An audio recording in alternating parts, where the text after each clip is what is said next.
Hi, I'm Joey Terrill, professional portrait photographer and Nikon ambassador. In this program, I'll talk about creating remarkable portraits that integrate the environment with your subject in a single image.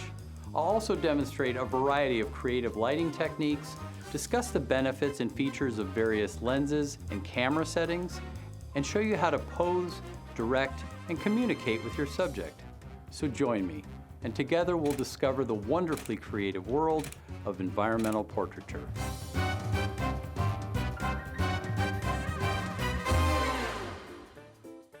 So environmental portraiture is different than regular portraiture. Regular portraiture is more about the face, usually the shoulders, sometimes the torso. Environmental portraiture takes in the environment, obviously. And what you're trying to do is create a story between the subject and the environment and connect the two. The great thing about that is that if you get the two elements working with each other, each one supports the other one, and you end up with a marriage of two elements. Today we're in this magnificent mansion. It's 3 stories, multiple rooms to choose from in here. It's really a fantastic environment. Some of the rooms have paint peeling off the walls. Others, there's just this distressed kind of look. There's columns all over the place. I mean, it's the kind of place where you just, everywhere you turn, there's another opportunity to make a photograph. One of the things I do as I'm walking around an environment is I look for ways to, take the environment and enhance what the portrait is going to be. I don't want the environment to overpower the subject. I just want it to support the story I'm trying to tell. So there's a lot of different ways to work with environments to enhance the subject.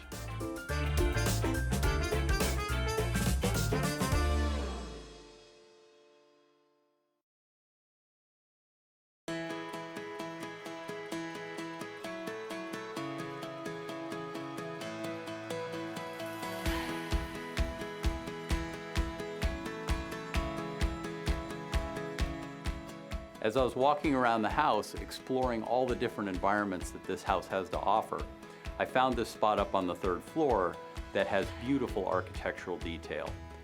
I think between the skylight and this candelabra, we have a lot of opportunities for light.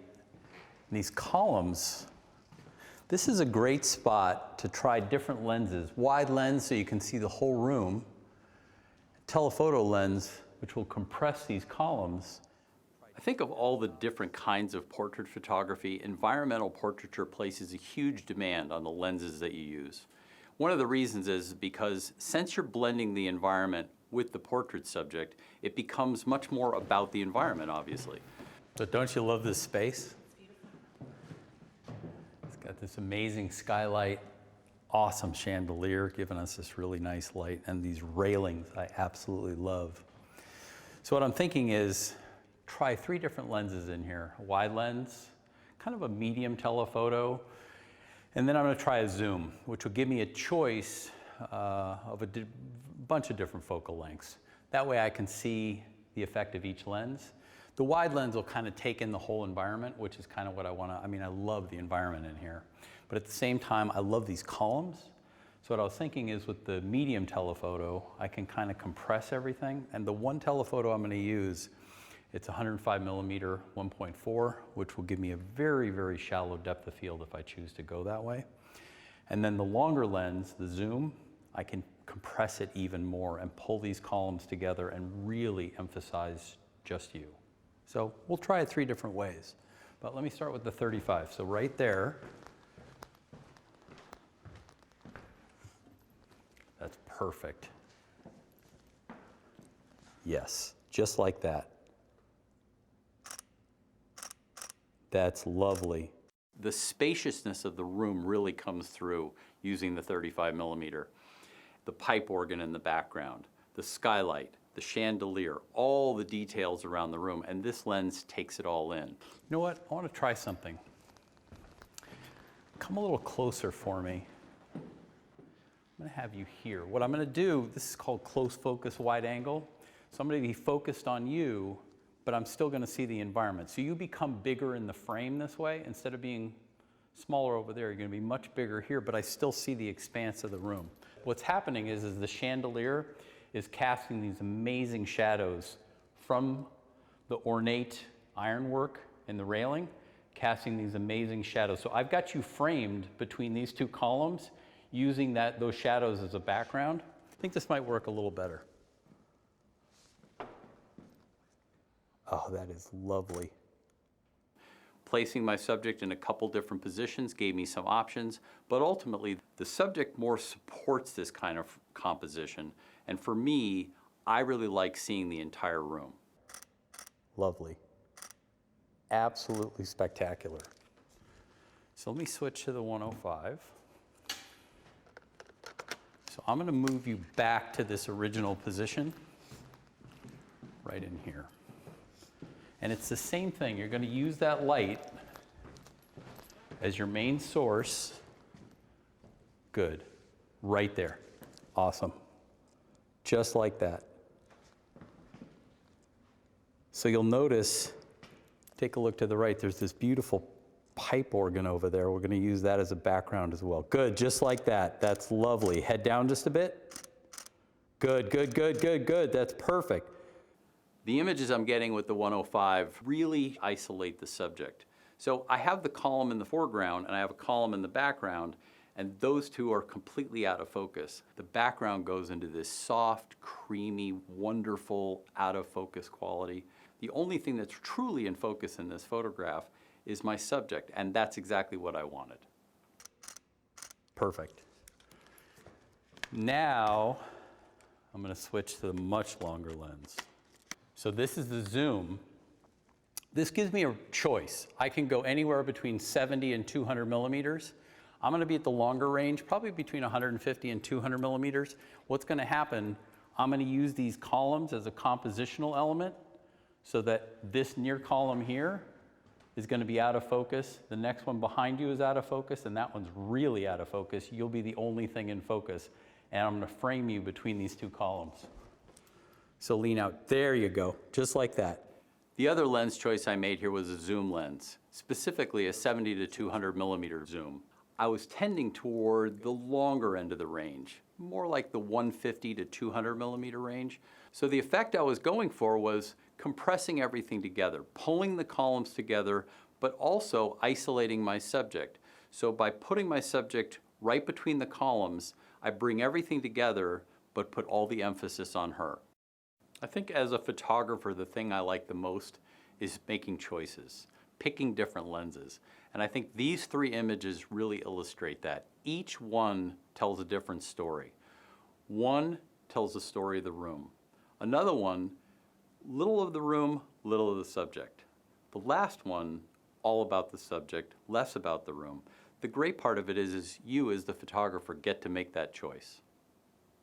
In every situation, your camera settings really make a difference. For me, this room embodies the kind of situation where you really have to pay attention to your camera settings. Particularly autofocus, because I'm using different lenses in different situations, so I need to have the autofocus set up in such a way that I know that the subject themselves is always the thing that's in focus. In this situation, what I've chosen is single point AF. That will help me to make sure that the face of the subject is the thing I'm getting in focus every single time. The other choice you have to make is what aperture is best for the situation. In this case, I've chosen a fairly wide aperture. The reason being is I only want to see my subject in focus, and I don't want to see a lot of the background. I just want to isolate my subject and make them the center of attention. When I make my portraits, I like to handhold a lot. I like the flexibility it affords me. I like to move around, but I have to always be conscious of the shutter speed I'm using. I don't want any camera movement from me, from the camera moving. So for me, I'm really comfortable right around 200th of a second or higher. In most cases, what I try to do is brace myself as much as I can, tighten everything up, take a deep breath, hold it, and then squeeze off the shot. If I can find a wall or a doorway to brace myself against, even better. If we get into a situation where the light levels are so low, sometimes I'll rely on vibration reduction. Sometimes in the lens, sometimes in the camera. What vibration reduction allows me to do is shoot at a lower shutter speed and still get the same results that I would get without it. Awesome. Couldn't do it any better.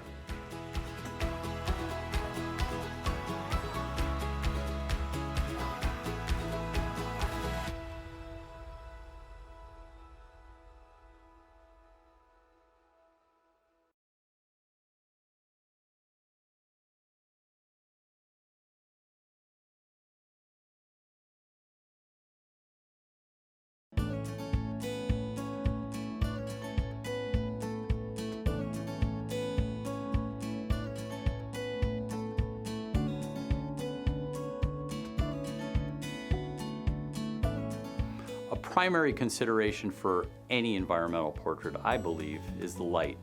Where is it coming from? What's the color? What's it doing to the room? Is it creating texture? Is it creating mood? It takes a little practice to notice what that quality is, be aware of it, and then utilize it as part of your overall picture.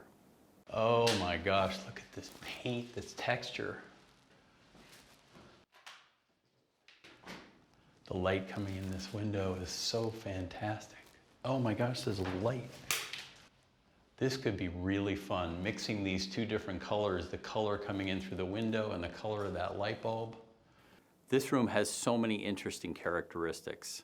The shape of the light streaming in through this window, the way the light emphasizes the texture of the peeling paint on the back wall. So it almost functions as a beautiful softbox. This is a great room. Yes. The texture on the wall. Texture. Yeah. And the light coming in through the window, fantastic. So antique. Indeed. What I see in here is maybe come forward just a little bit and your hips are kind of facing toward the window. Perfect. And what I want you to do is point your nose toward the light. Good. And then back at me with your eyes. Awesome. Awesome. See, what I have here is I have the whole room. So I have all the architecture going on, the texture in the wall, and you right in the middle. Perfect. Will you do one for me where your hips are toward the wall and you're sort of looking over your shoulder? There you go. Just like that. Awesome. That's great. I love the way the light comes through the window and really enhances Sandy's features. But there was an incandescent light bulb just above her head. And I thought, what if I flip that on, add a little warmth, add a little ambience to the room? So what I want to do here is there's two different colors of light going on. There's blue light coming in through the window and there's warm light up here, and I'm going to mix the two.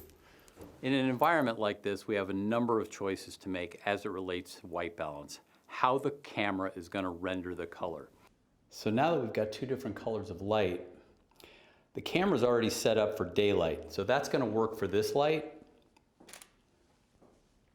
Wonderful. Hang on a second. Now I've switched it to incandescent, which will be perfect for this, and it'll make this light go blue.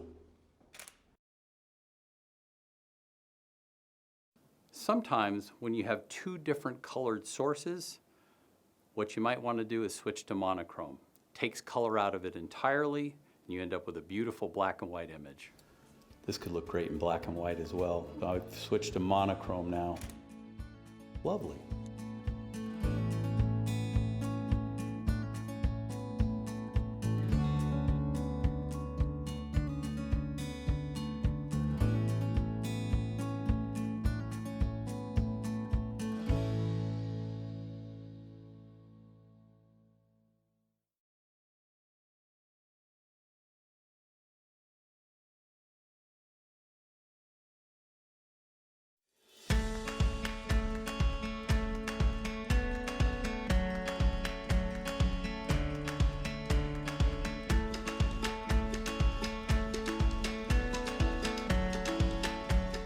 When I think about light and the environmental portrait, I tend to think about it in two different ways. There's taking pictures and there's making pictures.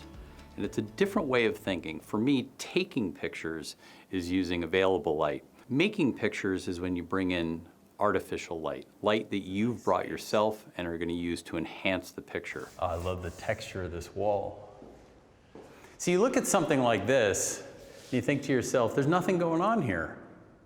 This is a case where some really interesting light can turn really a very simple spot into something really, really interesting. So this is one of those environments that I love to work in because this is one of those places where I can make a picture. You start from the very beginning and everything you do is all you, and you create it essentially out of light. This room, obviously, it's almost like a blank canvas. Like if you look around, it's really just a blank wall. And I looked in here and I said, this would be a great place to just use light to create some mood, you know, kind of have this feeling of everything has to do with light coming from different directions, pools of light, that kind of thing. When I first walked in here, I mean, the light was pretty ordinary. It's just this one source. And it wasn't initially a spot where I looked and said, wow, this is a spectacular place. But I thought about it and I thought, you know, with some speed lights, we could do some very interesting things in here. So what I've got going is, this is the main light. This is gonna light your face. In this case, I'm narrowing the light down with what's called a snoot. It's creating a pool of light on her face, and I don't want it to go much below her neck. So we wanna be very careful and aim it so that it's more about your eyes. And the idea is the light is gonna fall off. So about here, we'll lose the light a little bit. Then this light over here is gonna rake across your torso. The idea there is to bring out some texture in the sweater, a little color in the sweater, create another pool of light. So this is the first pool, this is gonna be the second pool, and I can aim it same way.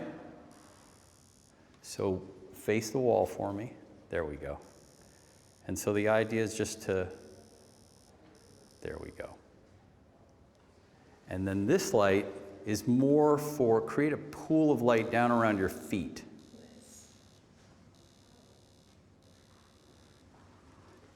And the idea there is if we don't light down there, we might not see where you're standing. So essentially what we've got going is one pool for your face, one pool for your torso, one pool for that. To me, the most important light in the room and the one that's really gonna set the mood is the one up there. What it's gonna do is just sort of create a diagonal light across behind you. That does a number of things. It just creates interest. It also creates depth. Without that light, there's no depth of the light. So I'm creating a beam that's gonna rake right behind you. Should make for a nice picture. All right. In a situation like this, it's important for me to work fast and work efficiently. And the way I get there is working with speed lights. The great thing is once I get them into position and they're delivering the kind of light I want to see, then I have to deal with intensity. The way I do that is with speed lights that can be controlled with a radio from the back of the camera.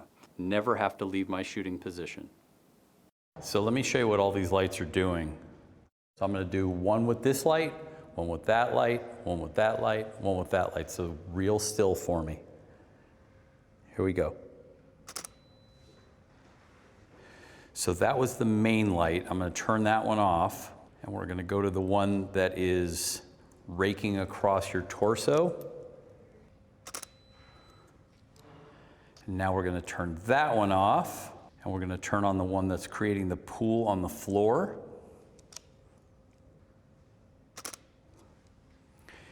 And finally, I'm going to turn that one off, and we're going to do the wall. That nice streak of light behind you. Perfect. Basically what you do is you walk into an environment like this and you create it out of nothing, and that is where all the fun is. All right, let's do a few. So what I want you to do is rotate your hips that way. Good, not quite that far. What I need to do is I need to make sure this light is coming across. Yeah, so it's maybe, yeah, right around there. That looks good, but we're gonna have you, there you go, that's it, just like that. The other thing I did is I colored each light slightly. A little warmth, a little cool. So we had different colors going at the same time as different textures and the pools of light. Very regal looking, I love that. Very nice. Do that same pose, but looking right into the light. Good. Look up a little higher. Good. Remember where the light is, a little higher than that. There you go, that's it.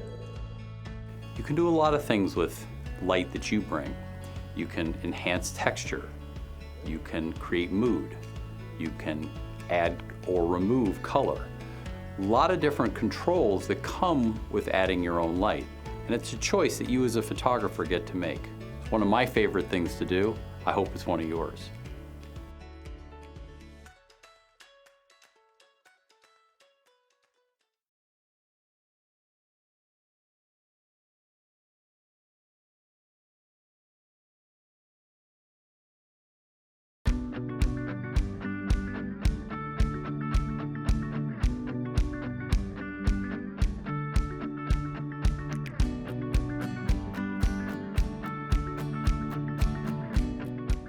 When I'm visualizing an environmental portrait, I'm really thinking of it as two photographs. It's the environment, and it's the person, and I'm trying to blend the two together. It's imagining the picture that you want to see in the final result in your head in advance. An indoor pool? You gotta be kidding me. What an environment this is.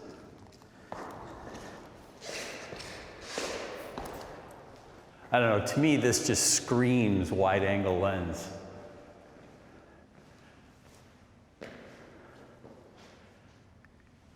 And if I were to put somebody right about here, maybe put some speed lights right behind them, we can do some really cool effects in here. Maybe a color here, a color here, a color there. The model here, just one light on the face.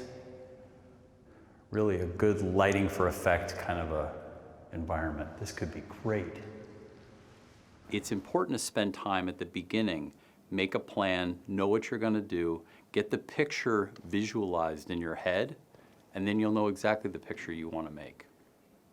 When I first walked into this vast empty pool, it seemed like an environment where we could make a really interesting picture. And this is the kind of picture for me that you create out of nothing. I mean, there's really nothing here, so you have to do something with light.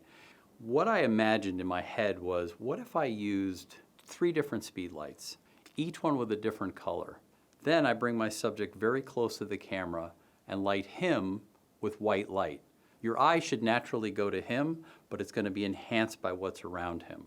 So it's kind of a concept I like to think of as lighting for effect. You're creating an effect out of nothing, just using some colors and some speed lights. The challenge was I needed a little low stand where I could clamp 3 different speed lights onto it and then hide this little contraption. So what I've got planned is, I've got 3 speed lights down here, and each one of them's got a different colored gel on it. The idea being I'm going to light that wall with one color, that wall with another color, this wall with a third color. I'm controlling all 3 of them from the camera, so I can control each one independently because the colors are different densities, so I can bump up the power a little bit on this wall if I need to, or on any of the walls. Essentially what we're doing here is, it's like, you know, there are 2 kinds of lighting. There's lighting where you're just trying to simulate reality. In this case, it's more for effect. As I was imagining what we do here, one of the challenges is, what am I going to do with the lights? How do I put them right in the middle of the frame without seeing them? And I thought, our model Robert's going to be standing right in front of me. He can block everything. We'd see the light and what it was doing, but we wouldn't see the sources. Key thing. And then we've got a 4th light up here, and that's going to be the one for you. So essentially what we're going to try and do is put you here, kind of try and work toward the light up there, maybe shoulders and hips that way, and we'll play with it. I'll be here, camera will be here. So you'll be looking up this way, and you're actually hiding these lights behind you. So I'll reposition you a little bit to make it just so, but it should make for a kind of a dramatic picture. Yeah. Sound good? Yeah. All right. The first consideration I have when I walk into any space is, how do I want to compose the frame? What do I want to be in it? What do I not want to be in it? Then I'll bring the subject in and incorporate them into that environment. Just got to make sure that stand is hit. Yeah, that's actually, rotate your shoulders more toward me. There you go, that's perfect. So head up just a little bit, good. That's perfect, just like that. Really good. So point your nose right there and then eyes at me. Yeah, I love the colors. The colors are working out really well. I'm going to bring the power down on your face just a little bit and drop it down ever so slightly. And I'm good. Perfect. One of the things I like the most about being a photographer is all the choices that I get to make. One of the choices I often make is what I call forced perspective. It's really when you bring the subject very close to the camera and you're using a wide angle lens. And what happens in that case is you see so much of the environment because of the wide angle lens, but because the subject is close to the camera, they're not tiny in the frame. They're actually pretty big. And it's a great example of this forced perspective that you can get out of a wide angle lens. See, I've got a 20mm lens on here, so it's super wide. I'm seeing really the entire pool. So there's this cool perspective thing going on where you're really big in the frame, and then the whole pool is behind you. So now I think I'm gonna have to come forward just a touch, right there. Go that way a little bit. Good. It's amazing though, you're completely hiding that stand behind you. Awesome. It's amazing, this lens is so wide, I mean, I can see my feet. Really great.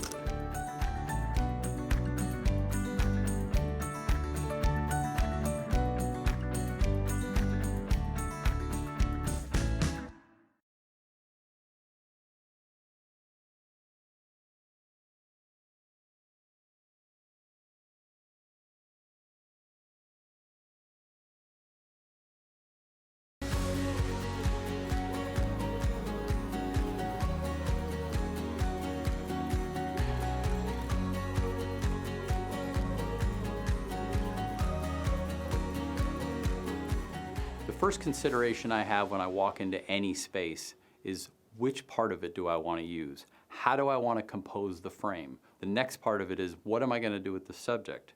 How do I want them to pose? What do I want the feel to be? And that's going to drive how I want that subject to look and feel and come off in the final picture. Just feel like this is the kind of spot where you can really have some fun with posing. Look at the light coming in the window. I can see putting someone there, middle, the symmetry here with the sconces. When it comes to environmental portraiture, one of the most challenging things sometimes can be posing. How the person is oriented, what the gesture is, what's the person doing, feeling, what are they conveying in their body language that you're going to see in the final photograph? What am I trying to say? If you think that way, it'll be easier to direct your subject and get the pose you're looking for. Good, and I love it that you're leaning forward. Perfect. So very nice. Now eyes to me, good, good, good. Do me a favor, stand up. Let me see you full length. I think one of the challenges some photographers have when they're posing a subject is how to actually direct them, how to speak to them, how to communicate what it is you want out of them. What I find the most helpful is if you speak specifically about the part of the body that you want them to move. A lot of times I'll hear photographers say, can you turn to the right? And they'll say, is that camera right or my right? So they get confused. So I find that the best way to make it efficient and to continue the flow of the shoot is to direct a specific thing. That tells the subject exactly what you want them to do, and you'll get the result you're looking for. Rotate your shoulders toward the light, good. Hips where they are. Your right arm, just give me a little, there you go. That looks very elegant, a little separation. Fantastic. Lower the right arm just a little bit. There. Fantastic. That's so, so nice. Good, good, good. Lovely. So, so nice. Rotate your hips that way and then look toward the light. Good. Even more toward the light. Good. Almost really dramatic. Yeah, there you go. If you can't, arch toward the light. It's almost like what I want is just like that. One of the most important things when you're working with people is building trust. If you lose their trust, it's very hard to get it back. You know, it's a person. They have feelings, they have emotions. You never, ever, ever want to say anything negative. Always keep it positive. The great part of that is it keeps their energy high, it keeps their enthusiasm high, and they always feel self-confident in front of your camera. So, so nice. Shoulders toward the window. There you go, that's perfect. Perfect. And what's happening here, the separation of your chin against the couch, when you do that, I see the nice jawline, it's wonderful. Whenever you're communicating with the subject, it's important to convey your vision to them. The reason is they need to know that you know what it is you're after. If you do that, they'll have confidence in you and it'll show in the final result. Let me try something else. Can you slide to this end of the couch? What I want you to do, to me, it's always important to remember it's your photograph, it's your shoot. And the subject has to feel as though you're in control, because you are. You have to feel that you own this whole thing. It's all your responsibility, and the confidence that you bring to it is going to be picked up by your subject. So one of the great things about this is I'm going to compose this in such a way where you're on the right side of the frame. And so it's really about the whole couch and the wall sconces and everything like that, but you'll be in the lower right-hand corner of the frame. So, so pretty. Good. Try a couple where you're actually resting your chin. There. That's it, right there. The difference is when your head was down, I lost part of your face. The minute your head came up, like that, exactly. Perfect. Try a couple where you're looking, yes. Head up a little more, take your chin, there. That creates a little separation between your hands and your chin. When you're posing your subject, the smallest move can make the biggest difference. Just a little tilt of the head, up or down, makes a world of difference in the eyes. If you look up, it tends to close the eyes, meaning if you raise the head up and look down at the camera, the eyelids tend to close. If you do just the opposite though, look down at the floor and then up with the eyes without moving your nose, the eyes open really wide. For me, the connection that happens between the viewer of a photograph and the subject of a photograph happens in the eyes. So what I've done is I've switched to the 105 millimeter. We're going to focus a little more on eyes more than anything else. The other thing that I want to make sure that we capture is the catch light in your eyes. What that is just a little dot of the light that we see in the eyeball itself. It's one of those things that just a little movement up or down makes a world of difference. When you have the catch light in the eye, you have a little bit of sparkle. It's always fantastic. So what we want to do is rotate your hips that way just ever so slightly, good. And you're going to be looking directly toward the light. Wonderful. So good. Head up just a little bit. What I want to make sure is that I see both the near eye and the far eye. If you rotate too far away, I lose that back eye and it becomes more of a profile. So it's very much a subtle little move just to make sure that we see both. Lovely. Looking that way. Good. So good. I'm going to come in really tight.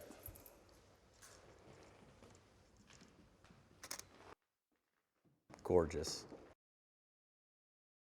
Good. What I want to try is for you to look just to the right of the light and then back at me with your eyes. Good. Lovely. That is fantastic, just like that. Right at the light now. Away from me. There, there, there. Perfect, perfect, perfect. Couldn't do it any better. When you're thinking of how to pose a subject, I think it's always important to be mindful of where the light is and how it's going to impact the subject. Sometimes you want to direct your subject so that they're facing right at the light.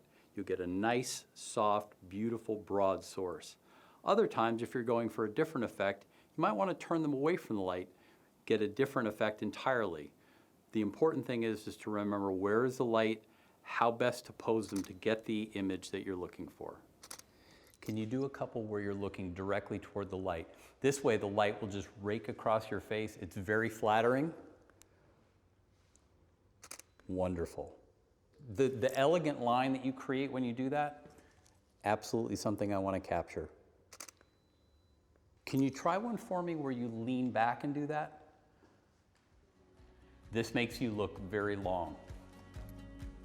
Wonderful. Just like that. Outstanding. Beautiful.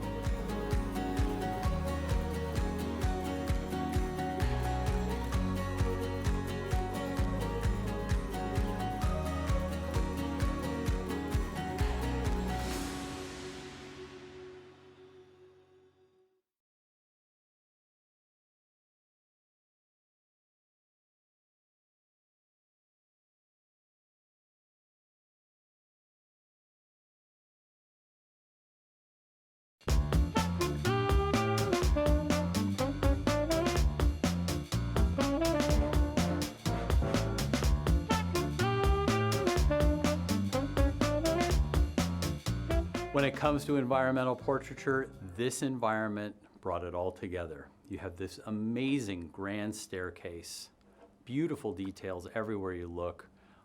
And I just feel like we have some costumes, period costumes, that I think would work really well here.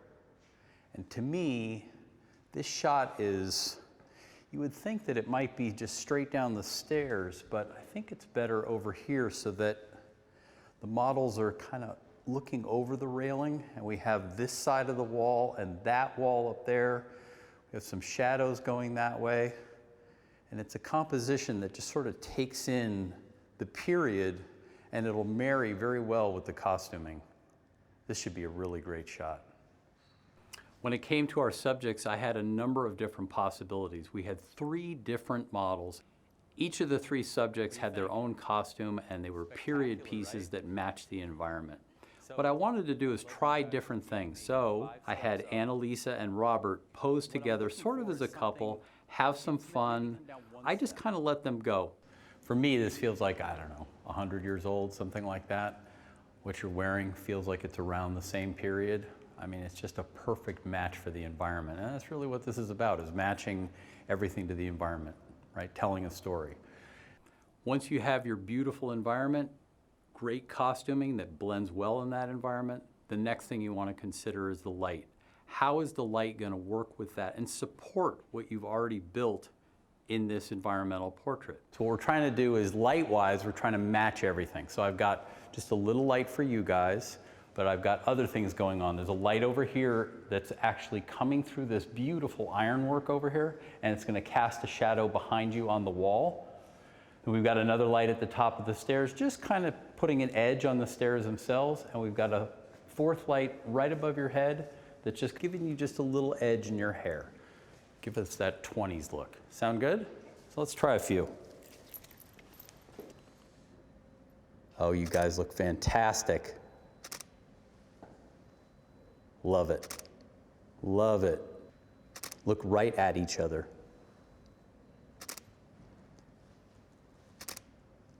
Fantastic.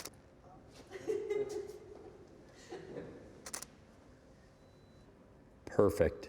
Love it. What I'm looking for here is this beautiful leading line of the 2 railings and the staircase, and you don't see it as much from the front. Much better from here. I love the eye contact with me. So, so good. Gorgeous. I love the energy, you guys. It's great. The other thing I wanted to try is each one of them individually, so I could see if each one of them has their own characteristic, and they did.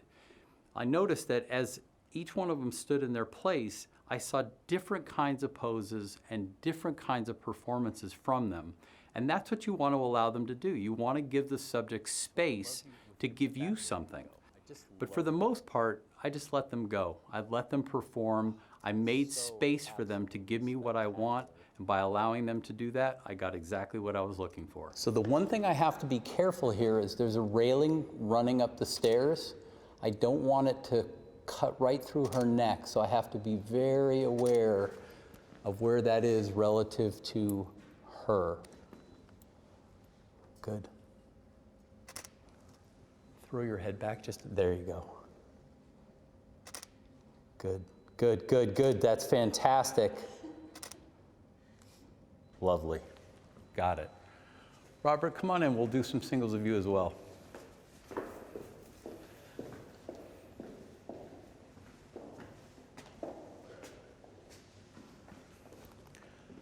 Yeah, just be looking great. Awesome. Do a couple for me looking right down. There you go.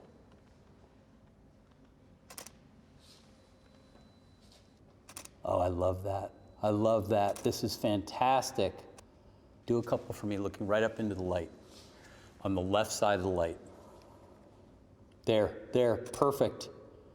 Absolutely perfect. Yeah. Good. Good. Got it.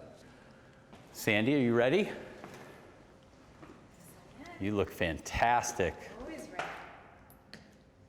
Beautiful. Lovely. Yeah, just let it hang. What I'd like you to do is hips down the hallway. There, just like that. That's it. That's it. Very regal. That's what I'm looking for, just like that. Oh, so spectacular. Lovely. Good. That's great. What I'd like you to do is just lean your hip up against the railing. Rest your hand right there at the, yes, perfect. Just like that. What I'm trying to do is cover it from different angles. That one had you maybe from mid-thigh. This is full length. I love that. That's fantastic.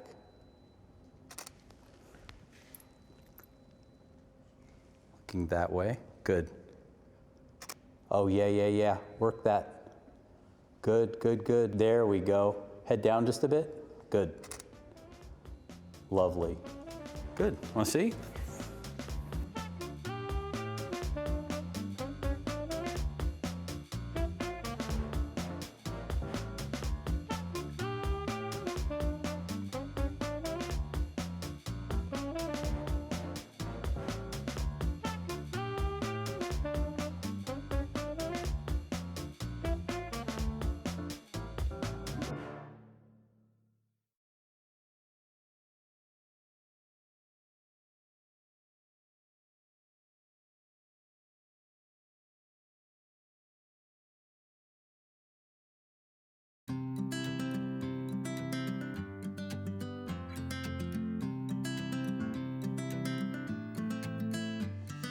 I think as a photographer, I've always enjoyed environmental portraiture, maybe even more than any other kind of photography.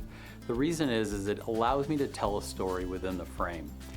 And for me, the way I look at it is it's a learning experience, not only for me as a photographer, but for me to know more about my subject. So I'll go in and I'll spend 2, 3, sometimes 4 hours photographing someone. And as I'm there, I'm learning about them. I'm finding out about them. I'm discovering them. And I'm trying to create a picture that represents them. When I walk away and look at the picture a month or even a year later, to me it's like a souvenir of that experience. And it's something I enjoy so much. The potential for environmental portraits is everywhere. Everywhere you look, there's another subject. There's another place where you can go make a picture. So think of the people you know, the people you'd like to know, and the stories you can tell with environmental portraits.